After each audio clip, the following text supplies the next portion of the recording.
अभी हाल ही में सैमसंग ने अपने दो फ्लैगशिप लेवल के फ़ोन को इंडिया में लॉन्च किया है।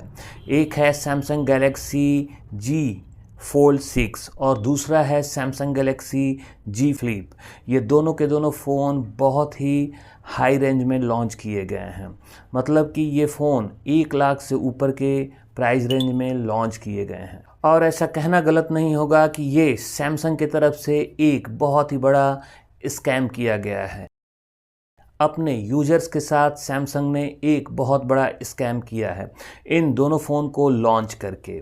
इस वीडियो में मैं आपको आखिरी में बताऊंगा कि क्या यूजर्स के साथ स्कैम हुआ है और मैं बताऊंगा कि इस जी फ्लिप 6 को लेना चाहिए कि नहीं लेना चाहिए। तो आइए मैं बात करता हूं इन दोनों फ़ोन के बारे में तो नहीं, लेकिन सैमसंग गैलेक्सी जी6 यानी कि जी फ्लिप 6 के बारे में। और उसके बारे में पहले मैं डिटेल्स बता देता हूं कि इस फ़ोन में आपको क्या क्या मिलने वाला है और ये किस प्राइस में आपको मिलने वाला है। उसके बाद मैं बताऊंगा कि सैमसंग ने जो सबसे बड़ा स्कैम इन दोनों फ़ोन के साथ किया है वो क्या है। तो आइए वीडियो को शुरू करते हैं और जानते हैं इसी के डिटेल्स के बारे में और आगे जानेंगे इस स्कैम के बारे में। सैमसंग गैलेक्सी जी फ्लिप 6 में दो डिस्प्ले दिए गए हैं। एक कवर डिस्प्ले आपको मिल जाता है और एक मेन डिस्प्ले आपको मिल जाता है। जो मेन डिस्प्ले है, जो बड़ा वाला डिस्प्ले है, वो 6.7 इंच में लॉन्च किया गया है। साथ ही साथ ये फ़ोन 120 हर्ट्ज रिफ्रेश रेट को सपोर्ट करता है। वहीं जो इसका कवर डिस्प्ले है वो 3.4 इंच में इस फ़ोन में दिया गया है। साथ ही साथ ये स्क्रीन 60 हर्ट्ज रिफ्रेश रेट को सपोर्ट करता है। इस फोन में क्वालकॉम 8 Gen 3 प्रोसेसर दिया गया है जो 4 नैनोमीटर पे बेस्ड है। अगर इस फोन के कनेक्टिविटी के बारे में बात करें तो इस फोन में लेटेस्ट वाईफाई, लेटेस्ट ब्लूटूथ और लेटेस्ट NFC जैसे फीचर आपको मिल जाते हैं। साथ ही साथ इस फोन में सिक्योरिटी के पॉइंट ऑफ व्यू से इन डिस्प्ले फिंगरप्रिंट सेंसर और फेस अनलॉक का भी आपको इस्तेमाल करने के लिए मिल जाएगा। और इस फोन में केनॉक्स वाल्ट और सैमसंग केनॉक्स का इस्तेमाल करने के लिए मिल जाएगा। इस फ़ोन के बिल्ड क्वालिटी के बारे में बात करें तो इस फ़ोन के फ्रेम में आर्मर एल्युमिनियम का इस्तेमाल किया गया है। साथ ही साथ इसमें कार्निंग गोरिल्ला ग्लास विक्टस 2 का भी इस्तेमाल किया गया है। कंपनी ये कहती है कि जो इसका हिंज है बहुत ही ज़्यादा स्मूथ है। फ्लेक्स हिंज का इसमें इस्तेमाल किया गया है जो बहुत ही आसानी से ओपन होता है और बहुत ही आसानी से फोल्ड भी हो जाता है। इस फ़ोन के सबसे इंपॉर्टेंट सेगमेंट के बारे में बात करें वो है इस फ़ोन का कैमरा। हर एक फ़ोन के लिए कैमरा बहुत ही ज़्यादा इंपॉर्टेंट हो गया है आज के दौर में और इस फ़ोन में डुअल रियर कैमरे सेटअप का इस्तेमाल किया गया है। जो मेन कैमरा है वो 50 मेगापिक्सल का इस फ़ोन में दिया गया है। वहीं 12 मेगापिक्सल का एक अल्ट्रा वाइड कैमरा इस फ़ोन में दिया गया है। सेल्फी के लिए सेल्फी के पॉइंट ऑफ व्यू से इस फ़ोन में 10 मेगापिक्सल का एक कैमरा दिया गया है। कंपनी ये क्लेम कर रही है कि इस फ़ोन में वेपर चैम्बर कूलिंग सिस्टम का इस्तेमाल किया गया है। ये कह रही है कंपनी कि पहली बार फ्लिप फ़ोन में वेपर चैम्बर कूलिंग सिस्टम का इस्तेमाल किया गया है। इस फ़ोन के रैम और स्टोरेज के बारे में बात करें तो इस फ़ोन को सिंगल वेरिएंट में लॉन्च किया गया है। रैम के सिंगल वेरिएंट में लॉन्च किया गया है जो है 12 GB ऑफ रैम। वहीं दो वेरिएंट में इसके स्टोरेज को लॉन्च किया गया है। पहला है 256 और दूसरा है 512 GB। जो बेस वेरिएंट है 12 GB 256 GB उस फ़ोन की प्राइस है 1,09,999 रुपये और जो इसका टॉप वेरिएंट है 12 GB 512 GB वाला उस फ़ोन की प्राइस रखी गई है 1,21,999 रुपये। कुछ सारे ऑफर्स लेके आप इस फ़ोन को 1 लाख रुपए के अंदर में परचेज कर सकते हैं। बैटरी के पॉइंट ऑफ व्यू से इस फ़ोन में 4000 mAh की बैटरी दी गई है। जो जी फ्लिप 5 था उसमें 3700 mAh की बैटरी दी गई थी और इस बार इस फ़ोन में 300 mAh की बैटरी का जो पावर है वो इन्हांस करके इस फ़ोन में 4000 mAh की बैटरी का इस्तेमाल किया गया है। साथ ही साथ ये फ़ोन 25 वाट फास्ट चार्जिंग को सपोर्ट करता है। याद रखें कि इस फ़ोन में बॉक्स में आपको चार्जर नहीं मिलने वाला है। तो ये है सैमसंग गैलेक्सी जी फ्लिप 6 के बारे में कुछ डिटेल्स। अब मैं बात करने वाला हूं कि कंपनी ने इस फ़ोन के साथ या फोल्ड 6 के साथ क्या स्कैम अपने यूजर के साथ किया है। जो पहला स्कैम इस फ़ोन में किया गया है वो है, जो सबसे मोस्ट इम्पॉर्टेंट है, कि मैं आपको बता दूं कि स्नैपड्रैगन 8 Gen 3 प्रोसेसर को अक्टूबर के आसपास लॉन्च किया गया था। 2023 अक्टूबर में लॉन्च किया गया था या उसी के आसपास लॉन्च किया गया था और करीब करीब 8 से 9 महीने बीतने के बाद इस फ़ोन में स्नैपड्रैगन 8 Gen 3 प्रोसेसर का ही इस्तेमाल किया गया है, वो भी 1 लाख रुपए के ऊपर इस फ़ोन की प्राइस भी रखी गई है। और आप सोच सकते हैं कि आने वाले 2 से 3 महीने में क्वालकॉम स्नैपड्रैगन 8 Gen 4 प्रोसेसर को लॉन्च किया जाएगा और बहुत सारे ऐसे फ़ोन्स उसके साथ आ जाएंगे जो आपको बहुत ही बेहतरीन प्राइस में और बेहतरीन स्पेक्स के साथ मिल जाएंगे।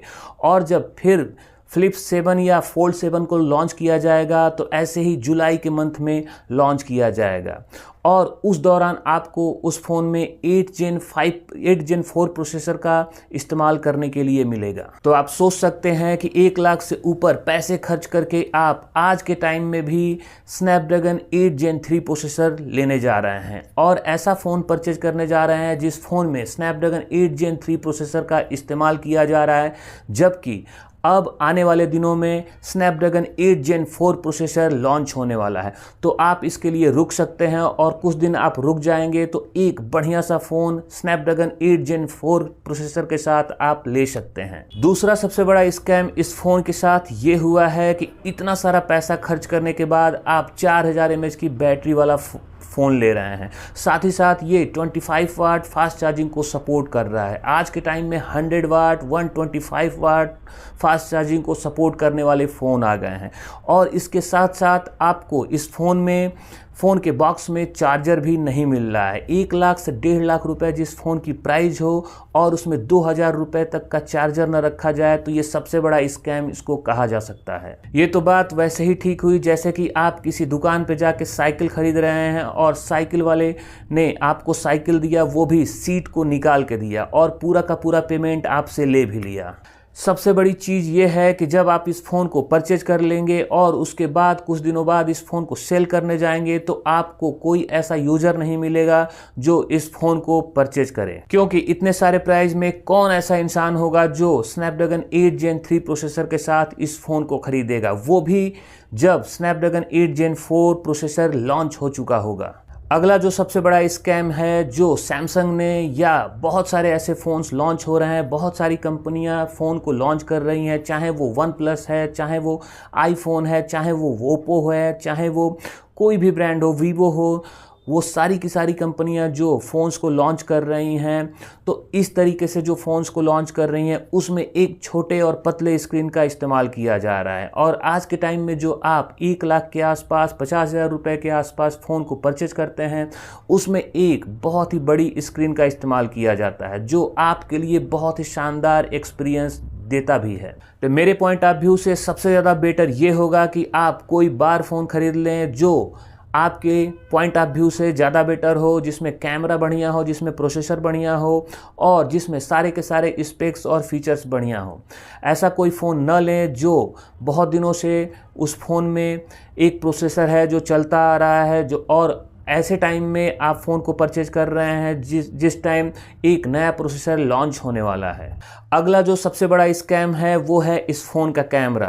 50,000 रुपये के आसपास 30,000 रुपये के आसपास जब आप फ़ोन को परचेज करने जाते हैं तो उसमें आपको ट्रिपल रियर कैमरे सेटअप का इस्तेमाल करने के लिए मिल जाता है, साथ ही साथ एक अच्छा खासा आपको सेल्फी कैमरा भी मिल जाता है। लेकिन इस फ़ोन में 1 लाख रुपए के ऊपर आप खर्च करने के बाद आपको डुअल रियर कैमरे सेटअप का इस्तेमाल करने के लिए मिल रहा है और साथ ही साथ ऐसे एक सेल्फी कैमरे का इस्तेमाल करने के लिए आपको मिल रहा है जो एक एवरेज सा सेल्फी कैमरा इस फ़ोन में डाल दिया गया है। इस फ़ोन को लेने के बाद सबसे बड़ी दिक्कत आपको ये होगी कि जब भी आप अपने फ़ोन को घर में रखेंगे तो छोटे बच्चे जो घर में होंगे उसे जब वो फ़ोन को अनफोल्ड करेंगे तो ज़बरदस्ती अगर वो ज़्यादा अनफोल्ड कर देते हैं तो वो हो सकता है कि टूट भी जाए। ऐसा एक मेरे जानने वाले के साथ भी हुआ है। उनका लड़का जो था वो फ़ोन को अनफोल्ड किया जिससे ये फ्लिप 5 था वो टूट गया, बहुत ही आसानी से वो टूट भी गया। कहा ऐसे जा सकता है कि एक पुराने से स्पेक्स के साथ, पुराने से फीचर्स के साथ एक नए फ़ोन में आपको डाल के बेचा जा रहा है। ठीक वैसे ही जैसे कि मिठाई तो पुरानी है लेकिन मिठाई का जो डब्बा है वो नया है।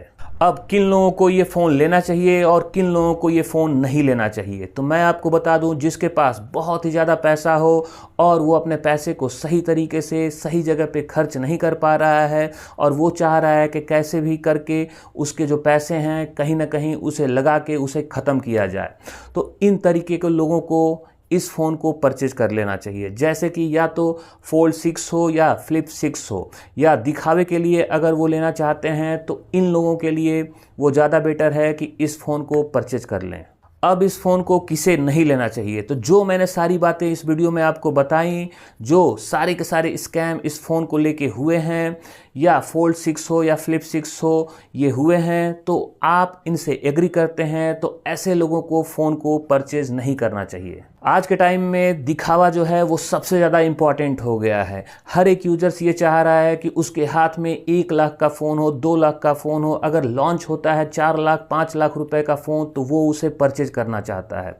उसे उससे मतलब नहीं है कि उस फ़ोन में कैमरे की क्वालिटी क्या है, कैमरे की क्वालिटी के बाद कुछ उसके प्रोसेसर क्या हैं, उसके स्पेक्स क्या हैं, सिर्फ और सिर्फ ये बताने के लिए, आसपास के लोगों के पास ये बताने के लिए कि मेरे पास 2 लाख का फ़ोन है, 3 लाख का फ़ोन है, 4 लाख का फ़ोन है। आज के टाइम में स्पेक्स कोई मायने नहीं रखता। अगर आप दिखाना चाहते हैं तो सिर्फ और सिर्फ ये दिखा सकते हैं कि मेरे पास 4 लाख का फ़ोन है, 5 लाख का है, कोई बताएगा 10 लाख का फ़ोन है। तो ऐसे यूजर्स जो हैं दिखावे के लिए इस फ़ोन को लेना चाहते हैं तो 2-4-5 लाख रुपए खर्च करके इन सारे फ़ोन्स को ले सकते हैं। लेकिन जो समझदार यूजर हैं उन्हें 30 से 50 हज़ार रुपये के बीच में ही एक अच्छा फ़ोन मिल जाएगा, जो उनके डेली रूटीन में वो होने वाले वर्क को बहुत शानदार तरीके से कंप्लीट भी कर देगा। तो ये है मेरी राय में इस फ़ोन को लेके कुछ नई बातें। मुझे ये पता है कि कुछ लोग मेरी बातों से एग्री करेंगे और कुछ लोग मेरी बातों से एग्री बिल्कुल नहीं करेंगे, लेकिन अगर आप एग्री करते हैं या नहीं करते हैं ये आपकी मर्जी है। मेरा काम ये है कि आपको सही तरीके से मैं गाइड कर दूं कि आपको और आपके लिए सबसे बेस्ट डिसीजन क्या हो सकता है। आप ऐसे लोगों को देख के कभी भी फ़ोन को परचेज ना करें जो पेड रिव्यू करते हैं, जो हर एक फ़ोन की बस तारीफ़ ही तारीफ़ करते हैं और उसकी कोई कमियां नहीं बताते हैं। तो ये है सैमसंग गैलेक्सी जी फ्लिप 6 के बारे में कुछ डिटेल्स, और इस वीडियो में मैंने आपको बताया कि आपके लिए सही डिसीजन क्या हो सकता है और क्या आपको फ़ोन परचेज करना चाहिए या नहीं करना चाहिए। तो आई होप वीडियो आपको अच्छी लगी हो। वीडियो अगर आपको अच्छी लगी हो तो मेरे वीडियो को लाइक करें, ज़्यादा से ज़्यादा मेरे वीडियो को शेयर करें। चैनल पे अगर आप मेरे नए हैं तो मेरे चैनल को भी सब्सक्राइब कर दें। साथ ही साथ बेल आइकन के बटन को दबाना आप बिल्कुल ना भूलें, जिससे कि मेरे वीडियो का नोटिफिकेशन आपको हर वक्त हर टाइम मिलता रहे। Bye bye friends.